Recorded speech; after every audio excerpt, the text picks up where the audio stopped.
దేవుణ్ణి ఫలానా అని పేరు పెట్టి పిలిస్తే, సంకల్పం ఫలిస్తే, నిష్ట గట్టిగా ఉంటే ఆ దేవుడే వస్తాడు, ఆ రూపంలోనే వస్తాడు. లేకపోతే ఇంకో రూపంలో వస్తే నువ్వు నమ్మవు. ఏ దేవుడు పేరు పెట్టకుండా ఈశ్వర అంటే విష్ణువే వస్తాడు. ఈశ్వరుడు అంటే శివుడు అని అర్థం ప్రత్యేకంగా శివుడు కేటాయించి, శివుడు ఎక్కువగా ఆ పేరుతో పిలుస్తారు. కానీ ఈశ్వరుడు అంటే లోకాన్నంతటిని పాలించే ప్రభువు. నిజంగా చెప్పాలంటే ఆత్మను మించిన ఈశ్వరుడు లేడు. అందుకని ఆయన ఈశ్వర అన్నాడు. శివుడు అనాలి, విష్ణువు అనాలి, కుమారస్వామి అనాలి, అయ్యప్ప స్వామి అనాలని ఏనుక్కు తెలియదు.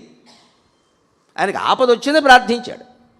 ఆ భగవంతుడు ఎవడో నాకేం తెలియదు, ఎవరిని చేయి జనించు జగము అన్నాడు. అంతే, నాకేం తెలుసు ఎవరు సృష్టిస్తున్నాడో, ఎవరు పెంచుతున్నాడో, ఎవరు పోషిస్తున్నాడో వాడు నాకు కావాలి. వాడు ఎవడో నాకేమిటి, డ్రెస్సు ఆధార్ కార్డు నెంబర్ చెప్పమంటే నేను ఎక్కడ చెప్పను, ఫోన్ నెంబరు నాకు తెలియదు అని అమాయకంగా మనస్సునంతా ఖాళీ చేసుకుని బాధలో ఆర్తితో ప్రార్థించాడు. కేవలం ఆపద నుంచి కాపాడమని. గజేంద్రుడు మోక్షం కోసం ప్రార్థన చేయాల. అందుకే ఇది గజేంద్ర మోక్షం కాదు, తెలుసుకోండి దయచేసి. గజేంద్ర మోక్షణం, పోతన గారు పెట్టిన పేరు మోక్షణం, మోక్షం కాదు.